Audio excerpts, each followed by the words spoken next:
तो कैसे हैं आप? Crown bull academy and traders में आप सभी लोगों का स्वागत है। आशा करता हूँ ठीक ही हो गए। लास्ट टाइम हमने देखा था कि स्टॉक मार्केट क्या होता है और इसमें कैसे इन्वेस्ट करना है। लाइक एनएससी क्या है, बीएससी क्या है, एनएससी कब स्टार्ट हुआ था, नेशनल स्टॉक एक्सचेंज कब स्टॉक हुआ था, स्टार्ट हुआ था। उसके बाद में एनएससीज में कितना मतलब निफ्टी फिफ्टी में कितने स्टॉक्स है, निफ्टी फिफ्टी क्या है और सेंसेक्स क्या है, इन सारी चीज़ों के बारे में। आईपीओज क्या है वो भी मैंने आपको लास्ट वीडियो में बताया है। एक बार आई बटन पे वीडियो दिया हुआ है, एक बार जाके ज़रूर देख लीजिएगा।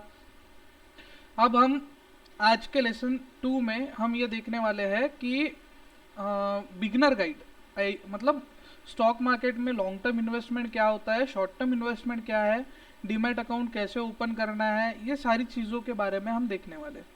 तो सबसे पहले हम देख लेते हैं आज के लिए कि डीमैट अकाउंट कैसे ओपन करना है। मतलब स्टॉक मार्केट में निवेश मतलब इन्वेस्टमेंट करना आसान है, लेकिन एक प्रॉपर मतलब एक प्रॉपर अपना ये होना चाहिए, क्या कहते हैं उसको, इन द सेंस मतलब एक स्ट्रेटेजी होना चाहिए। एक प्रॉपर स्ट्रेटेजी होना ज़रूरी है, एक सही नॉलेज होना ज़रूरी है, एक आपको गाइड होना ज़रूरी है। और इसके लिए आपको मतलब स्ट्रेटेजीज कैसे बनाना है, ये सारी चीज़ें कैसे बनाना है, इस सारे चीज़ों के बारे में मैंने ये सीरीज़ में डिटेल में एक्सप्लेन किया है। तो सबसे पहले हम डीमैट अकाउंट ओपनिंग की प्रोसेस देखेंगे। अभी डीमैट अकाउंट ओपनिंग के लिए लिंक जो है ना वो डिस्क्रिप्शन में, link in description.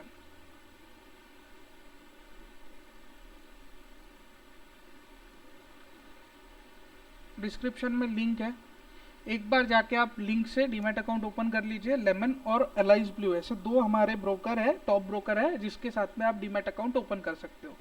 Demat account open करने की 4 स्टेप्स है। मतलब डीमैट अकाउंट कैसे खोलना है, क्या खोलना है, ये सारी चीज़ें मैं आपको एक्सप्लेन में करके बताता हूँ। सबसे पहले लिंक पे दिए गए मतलब डिस्क्रिप्शन में दिए गए लिंक पे जाके क्लिक करके आप अपना डीमैट अकाउंट ओपन कीजिए। डीमैट अकाउंट ओपन होने के बाद में केवाईसी डॉक्यूमेंट्स हो गए, आपके केवाईसी डॉक्यूमेंटेशन होगा। केवाईसी के लिए आपको क्या क्या लगेगा, आधार कार्ड, आधार,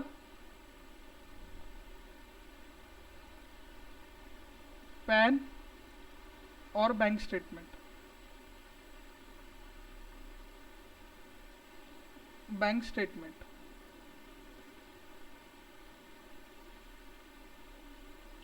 ठीक है, बैंक स्टेटमेंट लगेगा। ये तीनों चीज़ें आपको ज़रूरी है, एक ये, दूसरा और ये तीसरा।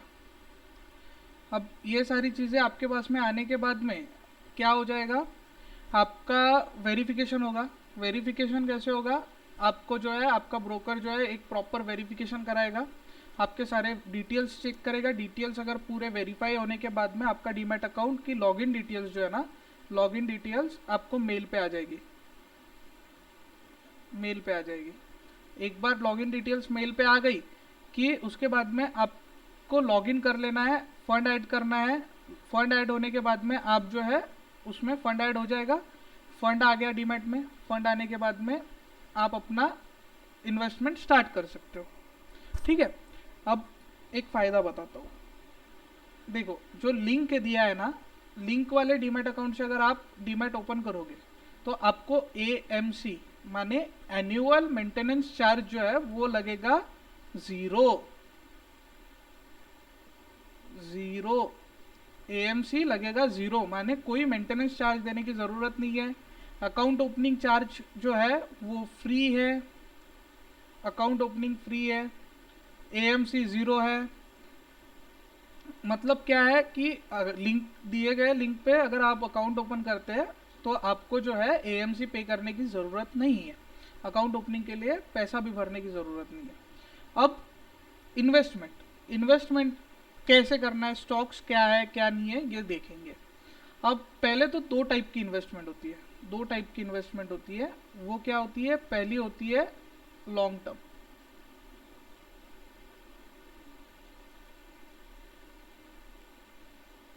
दूसरी होती है शॉर्ट टर्म।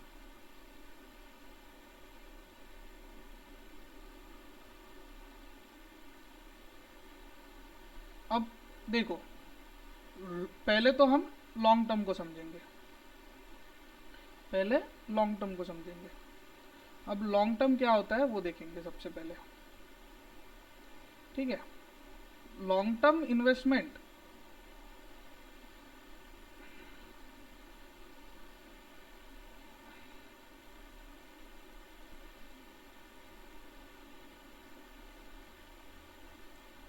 जो कि 5 साल से ज़्यादा की इन्वेस्टमेंट को बोला जाता है। अब आपने अगर कोई एक्स वाई जेड स्टॉक लिया है जिसको आपने 5 साल तक के होल्ड किया है, वो हो गया आपका लॉन्ग टर्म इन्वेस्टमेंट। ठीक है, वो हो गया आपका लॉन्ग टर्म इन्वेस्टमेंट। 5 ईयर तक के अगर कोई स्टॉक आपने होल्ड किया है वो हो गया आपका लॉन्ग टर्म इन्वेस्टमेंट। ठीक है, अब दूसरी बात माने इसमें क्या बेनिफिट्स रहेंगे हमको, लॉन्ग टर्म इन्वेस्टमेंट के फ़ायदे क्या रहेंगे। ठीक है, अब इसके फ़ायदे क्या रहेंगे। लॉन्ग टर्म इन्वेस्टमेंट के फ़ायदे ऐसे हैं कि जब कोई कंपनी ग्रो करेगी, लाइक कोई कंपनी XYZ कंपनी ग्रो कर रही है तो आपका इन्वेस्टमेंट वैल्यू भी ग्रो होगा। ठीक है, अगर कोई कंपनी XYZ कंपनी ग्रो कर रही है तो आपका इन्वेस्टमेंट वैल्यू भी ग्रो होगा।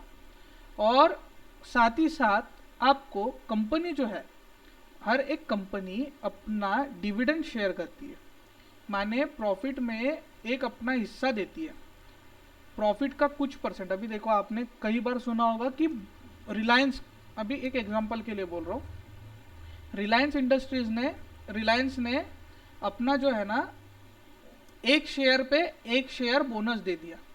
ठीक है, एक शेयर पे एक शेयर बोनस दे दिया, तो उस समय क्या है, ये एक शेयर वाले को एक शेयर बोनस क्यों मिला, क्योंकि इसको ये डिविडेंड मिला। कंपनी प्रॉफिट में थी, लॉन्ग टर्म इन्वेस्टमेंट, उसके लिए भी एक उनका AMC होता है, एनुअल मीटिंग होता है, उसमें मतलब AGM होता है, एक AGM मीटिंग होता है, AGM में डिसाइड करते हैं वो कि किसको देना है।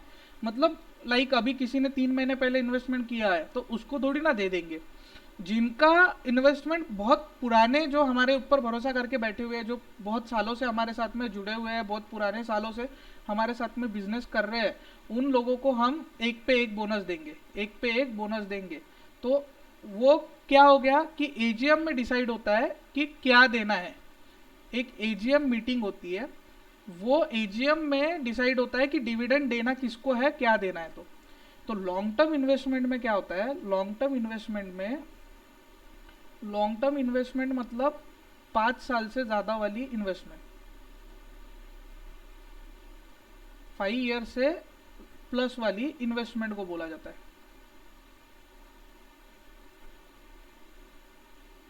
ठीक है, जो 5 साल से ज़्यादा इन्वेस्टमेंट है, मतलब जिसकी 5 साल से ज़्यादा की इन्वेस्टमेंट है, उसको क्या बोलेंगे हम, लॉन्ग टर्म इन्वेस्टमेंट होगी।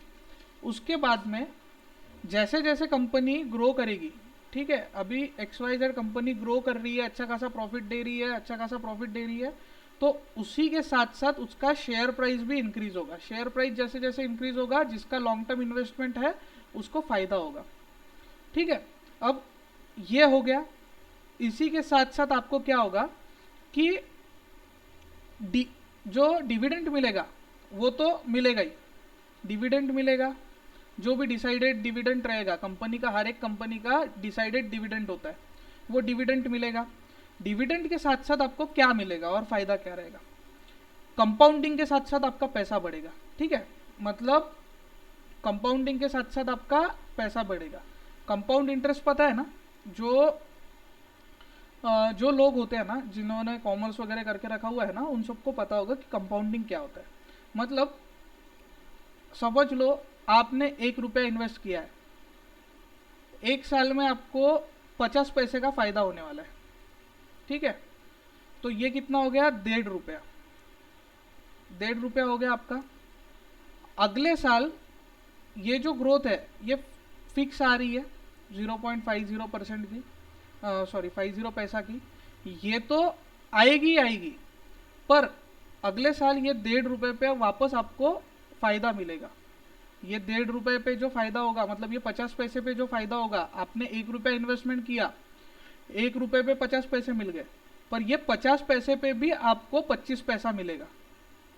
ठीक है, ये 50 पैसे पे भी आपको 25 पैसा मिलेगा, माने कितना होगा आपके पास में, 1 रुपया 50 पैसे प्लस 0.75 पैसा, ये मिला के आपके पास में कितना होगा, 2 रुपया 25 पैसे। फिर वापस आपको अगले साल वापस ये 2 रुपए पे 1 रुपया इंटरेस्ट, और ये 25 पैसे पे वापस आपको इंटरेस्ट मिलेगा। ठीक है, तो ये होता है टोटल कंपाउंडिंग, इसको बोला जाता है कंपाउंडिंग, माने इंटरेस्ट पे इंटरेस्ट। तो ये कंपाउंडिंग का फायदा किस में होगा, लॉन्ग टर्म इन्वेस्टमेंट में होगा। साथ ही साथ रिस्क जो है वो रिस्क रहेगी आपकी जीरो, रिस्क रहेगी जीरो। अभी जीरो कैसे बोल रहा हूँ, देखो भाई, जो भी बंदा लॉन्ग टर्म में जाता है, अब मैं लॉन्ग टर्म में जा रहा हूँ तो मेरा शेयर जब मेरे को प्रॉफिट देगा तभी मैं एग्जिट लूँगा, जब मैं मेरा शेयर प्रॉफिट देगा ना तभी मैं एग्जिट लूँगा, जब तक के मेरा शेयर मेरे को प्रॉफिट नहीं दे रहा है तब तक के मैं एग्जिट नहीं लूँगा। रेयर केसेस में मार्केट के ट्रेंड के साथ में आप निकल लो, मार्केट के ट्रेंड के साथ में इन्वेस्टमेंट करो, अगर आपकी इन्वेस्टमेंट लॉस में भी जा रही है तो डीप में बाय करो। माने अगर मार्केट गिर रहा है, गिरते हुए मार्केट में शेयर खरीदे जाए, तब खरीदना है हमको, तब क्या करना है, खरीदना है और अपने प्राइस को एवरेज करना है, और जब प्रॉफिट में आए तो प्रॉफिट का अमाउंट इंक्रीज करना है। अब ये सारी चीज़ों का, ये तो मैं आपको ऊपर ऊपर से बता रहा हूँ, ये सारी चीज़ों को हम धीरे धीरे धीरे धीरे पूरा इन डिटेल सीखने वाले। अब ये लॉन्ग टर्म इन्वेस्टमेंट के बारे में थोड़ा सा ऊपर ऊपर से मैं आपको बता रहा हूँ, उसके बाद में मैं आपको शॉर्ट टर्म की तरफ लेके जाता हूँ, पर इसको कंप्लीट करने दो। अब यहाँ तक कि आपका क्लियर अगर हो गया हो तो मैं आपको एक और चीज़ कंफर्म बताता हूँ, ये किस लोगों के लिए, किन लोगों के लिए है ये। सबसे पहले जिनके अंदर पेशेंस है, जिनके अंदर पेशेंस है ना, उन लोगों के लिए ये सही है। माने जिनको आराम से लखपति करोड़पति बनना है ना, उन लोगों के लिए लॉन्ग टर्म इन्वेस्टमेंट सही है। और जिनको एक दिन में करोड़पति बनना है, उन्होंने स्टॉक मार्केट छोड़ दो। जिनको एक दिन में करोड़पति बनना है उन लोगों को स्टॉक मार्केट में आने की ज़रूरत ही नहीं है। उसके बाद में जिनको रिस्क फ्री होके करना है इन्वेस्टमेंट, जिनको रिस्क फ्री होके इन्वेस्टमेंट करना है, मतलब आपके पास में 50,000 रुपया है जो कि आपका मतलब समझ लीजिए सेविंग है, और वो आप बैंक अकाउंट में डाल रहे हो। ठीक है, बैंक अकाउंट में 5-6 साल के लिए रहने से अच्छा है, मतलब एफडी कर रहे हो 5-10 साल की, तो बैंक एफडी करने से अच्छा है कि 50,000 का मेरा इन्वेस्टमेंट कर देता हूँ, रिस्क फ्री रहेगा, आराम से पैसा बढ़ते रहेगा, अपने को कोई गड़बड़ नहीं है, 10 साल बाद भी निकाल सकते हैं। उन लोगों के लिए ये जो इन्वेस्टमेंट है ये सही है। ठीक है, तीसरा, जिनको जिनको अपना मतलब लॉन्ग टर्म स्ट्रेटेजीज पे भरोसा है, उन लोगों के लिए लाइक अभी वॉरेन बफेट जो है, वॉरेन बफेट का नाम सुना होगा, स्टॉक मार्केट के सबसे बड़े बिग बुल है वो। ठीक है, वो इंसान जो है सबसे ज़्यादा फोकस करता है लॉन्ग टर्म इन्वेस्टमेंट पे, वो बंदा सबसे ज़्यादा फोकस करता है लॉन्ग टर्म इन्वेस्टमेंट पे। जैसे जैसे उसका शेयर्स का ग्रोथ होगा, डिविडेंड लेते रहते हैं वो, उनका डिविडेंड लेने का स्टाइल है, उनका हर एक चीज़ का प्रॉपर उन्होंने एक स्ट्रेटेजी बना के रखा है कि मैं ये कंपनी के शेयर्स की स्टडी करूँगा, इनको प्रॉपरली, इनके टेक्निकल्स, फंडामेंटल्स, प्रॉफिट लॉस, ये सारी चीज़ों को एग्जामाइन करूँगा, इनके बारे में पढ़ूंगा, और मैं एक लेवल पे जाके इनको एग्जिट करूँगा। फिर आता है हमारा शॉर्ट टर्म इन्वेस्टमेंट क्या है। शॉर्ट टर्म इन्वेस्टमेंट क्या है, शॉर्ट टर्म इन्वेस्टमेंट माने जो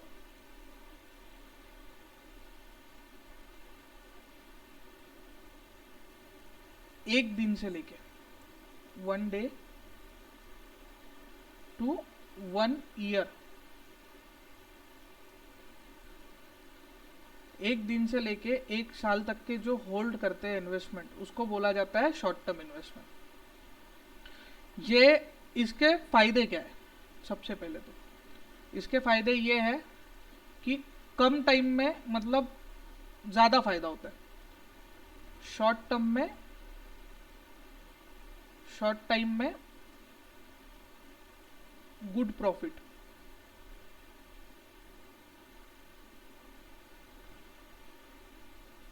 दूसरी बात, स्विंग्स, अभी ये टर्म आपके लिए नई होंगी।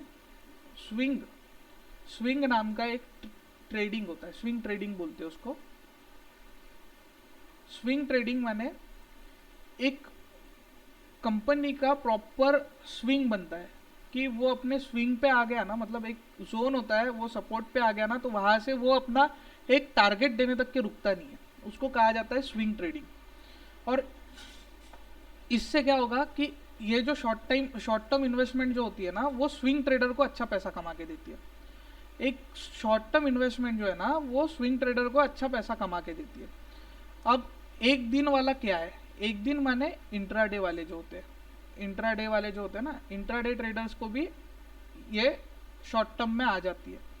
कैसे शॉर्ट टर्म में इन्वेस्टमेंट नहीं आती है, पर इंट्राडे वालों को भी ये फायदा करके देती है। लाइक अभी मैंने एमटीएफ पे मार्जिन पे कोई ट्रेड उठाया, एक स्टॉक है, मेरे को लग रहा है कि 5 दिन में ये स्टॉक 100 रुपये से 150 रुपये चले जाएगा, 50 रुपये का फायदा होगा। 5 दिन का मार्जिन पीरियड देती है कंपनी, कोई कोई कंपनी ज़्यादा देती है, कोई कंपनी कम देती है। 5 दिनों के अंदर मेरे को लग रहा है 3 दिन के अंदर ये कंपनी 100 रुपये से 150 रुपये तक के चले जाएगी।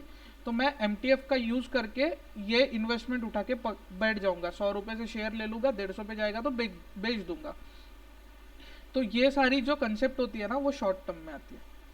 अब इसके फायदे तो है कि कम टाइम में प्रॉफिट ज़्यादा मिलता है, लेकिन इसके लॉस क्या है, डेली मार्केट को एग्जामाइन करना पड़ता है, डेली मार्केट को देखना पड़ता है।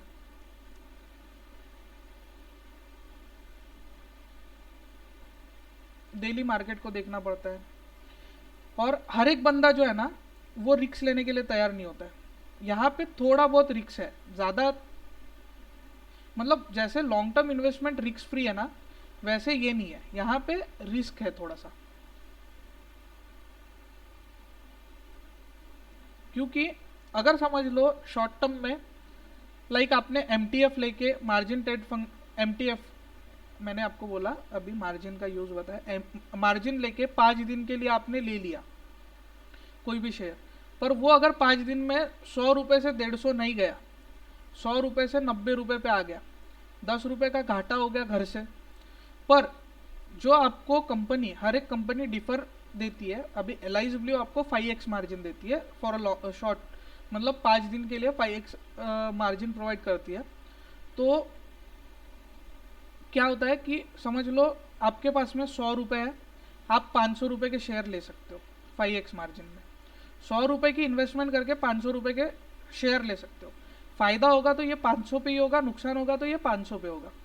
तो उस समय क्या होगा कि अगर समझ लो ये 90 पे आ गया, 5 शेयर लिया आपने 100 रुपये के भाव से, यहाँ पे आपका 50 रुपये का नुकसान हो गया। 250 रुपये कमाने के चक्कर में 50 रुपये का नुकसान घर से हो गया। 100 रुपये की इन्वेस्टमेंट थी, वो बच गई 50 रुपये। ये हो गया शॉर्ट टर्म में रिस्क का मामला। समझ गए आप? जेब से कितने गए? 50 रुपये। मार्जिन आपने यूज भले ही किया होगा 500 रुपये का, पर नुकसान होगा 50 रुपये का, और जेब में बचेगी कितने? 50। तो जो भी नए इन्वेस्टर है ना, उन नए इन्वेस्टरों ने मेरे हिसाब से लॉन्ग टर्म इन्वेस्टमेंट करना चाहिए। अब आपको शेयर्स कैसे चुनना पड़ेगा, ठीक है? अब मैं आपको ये सारी चीज़ें एक बार क्लियर बताता हूँ, शेयर्स चुनना कैसे। देखो, पहले तो फंडामेंटल एनालिसिस करना है।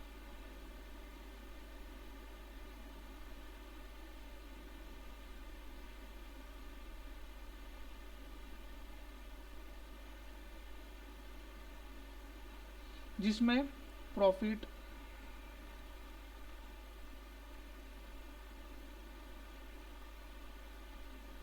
प्रॉफिट हो गया, उसके बाद में रेवेन्यू, डेप्थ, डेप्थ माने कर्जा कितना है कंपनी के ऊपर, फिर पोटेंशियल अर्निंग रेशो या फिर price earning ratio, PE ratio बोलते हैं उसको, वो देखना है। अब प्रॉफिट जो है कंपनी की कमाई या फिर मीन्स कंपनी का कमाई बढ़ रही है, प्रॉफिट बढ़ रहा है या नहीं बढ़ रहा है, वो देखो। उसके बाद में कंपनी के ऊपर कितना कर्जा है वो देखो। उसके बाद में ये देखो कंपनी की कमाई और कंपनी का धंधा बढ़ रहा है या नहीं बढ़ रहा है, ये देखो। पहले कंपनी का कर्जा देखो, उसके बाद में कंपनी की वैल्यू क्या है, कंपनी की वैल्यू महंगी है या सस्ती है, ये देखो। एग्जाम्पल के लिए एक ले लेते हैं टीसीएस, एचडीएफसी बैंक, इन जैसी कंपनियों की लगातार ग्रोथ हो रही है, ठीक है। जैसे जैसे ये कंपनीज की ग्रोथ दिखेगी वैसे वैसे ये कंपनी लॉन्ग टर्म के लिए बेटर होती जाएगी। लाइक ये कंपनीज जो है ना कंटिन्यूएशन में ग्रोथ दे रही है, तो ये कंपनी क्या है, ये लॉन्ग टर्म के लिए अच्छी रहेगी कंपनी, ये ऐसा हम बोल सकते हैं। मैं एग्जांपल के लिए बोल रहा हूँ, ठीक है। फिर उसके बाद में टेक्निकल एनालिसिस, इसके बाद में हमको क्या करना है, टेक्निकल देखना है। इसको मैं ब्रीफ में पढ़ाने वाला हूँ आगे वाली सीरीज में, आपको इसके लिए पूरा कंटिन्यू करना पड़ेगा वॉचिंग। अभी तो मैं यहाँ पे आपको सिर्फ थोड़ा सा ऊपर ऊपर से बता रहा हूँ कि टेक्निकल्स फंडामेंटल्स किस तरीके से देखना है। फिर टेक्निकल देखो,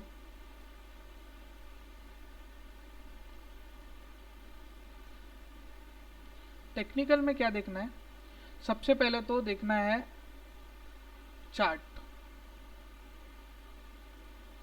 फिर देखना है उसका आरएसआई, फिर देखना है मूविंग एवरेज। ये टर्म थोड़ी सी आपके लिए नहीं है पर मैं आपको एक्सप्लेन करता हूँ। चार्ट में देखना है कि चार्ट में वो स्टॉक ऊपर जा रहा है या नीचे जा रहा है, ठीक है। ये स्टॉक ऊपर जा रहा है या नीचे जा रहा है वो देखना है, ठीक है। मूविंग एवरेज और आरएसआई माने क्या है, ये दोनों चीजें क्या है ये बताता हूं मैं आपको। शेयर खरीदने और बेचने का सही समय, ये शेयर खरीदने और बेचने का सही समय जानने के लिए इसको देखा जाता है, मूविंग एवरेज और आरएसआई। अगर कोई स्टॉक, आप मूविंग एवरेज को जाके आपके इंडिकेटर होगा एक, कभी भी आप चार्ट ओपन करोगे ना तो वहां पे एक मूविंग एवरेज होता है। मूविंग एवरेज में क्या करना है कि मूविंग एवरेज लगाना है, वहां पे सेटिंग्स में जाके 200 सिलेक्ट करना है, 200 सिलेक्ट करना है। अगर 200 चार्ट की कैंडल जो है, अगर कोई स्टॉक की कैंडल 200 मूविंग एवरेज के यहाँ पे ऐसी लाइन आ जाएगी, अगर लाइन के ऊपर अगर कोई मतलब कैंडल अगर ओपन होती है तो उसका ट्रेंड क्या है, बुलिश ट्रेंड में। और अगर उसकी 50 और 200 ये दोनों सिलेक्ट करना पड़ेगा। अगर 50 से नीचे अगर कभी दिखता है आपको, 50 के नीचे अगर ये 50 का है और उसके नीचे कैंडल की क्लोजिंग आती है तो ट्रेंड क्या है, बियरिश है। इसको क्या कहा जाता है, 50 EMA और इसको 200 EMA, ऐसे दो मूविंग एवरेज होती है। 200 के ऊपर अगर रहा तो ट्रेंड बुलिश है और ऊपर जाएगा स्टॉक, 50 के नीचे है तो ट्रेंड बेयरिश है और नीचे जाएगा। उसके साथ साथ सेक्टर्स चुनना है सही। अब देखो, अब जब बरसात आती है तो खेती वाले लोगों का मतलब लेना चालू हो जाता है, मतलब उनका एक प्रोसेस चालू हो जाता है बरसात में। लाइक कैसे, अभी जैसे कोई फर्टिलाइजर लेता है, कोई सीड्स लेता है, तो उस टाइम पे वो सेक्टर पे फोकस करना है कि अभी फर्टिलाइजर सेक्टर्स में ग्रोथ आएगी, उनके ऊपर देखो। अभी कोई गवर्नमेंट ने किसी आईटी कंपनी को अच्छा खासा ऑर्डर दे दिया, आईटी कंपनी इसके ऊपर फोकस कर रही है, तो आईटी कंपनीज की आईटी सेक्टर को देखो। फार्मास के लिए अभी कोई पेंडेमिक, कोविड में पेंडेमिक की सिचुएशन थी, पूरे मार्केट क्रैश हो रहे थे, पर फार्मा सेक्टर जो है वो थोड़ा सा ग्रोथ दिखा रहा था। क्यों? क्योंकि फार्मा सेक्टर ने क्यों ग्रोथ दिखाया, क्योंकि वहां पे उनका मैन्युफैक्चरिंग बढ़ गया, उनका डिमांड जोन बढ़ गया। डिमांड जब बढ़ा तो मार्केट में उसकी प्राइस बढ़ गई। तो हर एक चीज के ऊपर ध्यान देना है। और उसके बाद में पेनी स्टॉक्स होते हैं। पेनी स्टॉक्स माने जो 10 रुपए, 15 रुपए, 20 रुपए के अंदर मिल जाते हैं ना, उन स्टॉक्स को अवॉइड करो, क्योंकि उसमें पैसा डूबने का ज़्यादा होता है, लॉस जो होने का चांसेस है वो ज़्यादा होता है।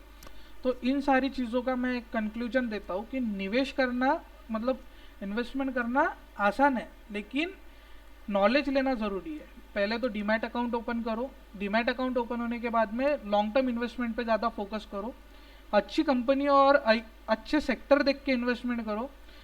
इमोशंस को कंट्रोल रखो, नहीं तो इमोशंस में आके कोई भी शेयर खरीद के, मतलब प्रॉपर रिसर्च ना करके कोई भी शेयर खरीद के पैसा डुबाओ मत। दूसरा, इसके बाद वाले चैप्टर में हम पढ़ने वाले हैं ईटीएफ क्या है, ईटीएफ के बारे में पढ़ेंगे, और साथ ही साथ ईटीएफ की इन्वेस्टमेंट स्ट्रेटेजीज पढ़ेंगे। ईटीएफ क्या होता है और इसकी स्ट्रेटेजीज पढ़ेंगे, ठीक है। तो इसकी इन्वेस्टमेंट स्ट्रेटेजीज के बारे में पढ़ेंगे और ईटीएफ की, और ईटीएफ क्या है ये हमारा नेक्स्ट चैप्टर होगा, थर्ड चैप्टर, ठीक है। तो अगर आपको वीडियो अच्छी लगी हो तो लाइक कर देना और ये सीरीज़ को ज्वाइन रखना। Thank you.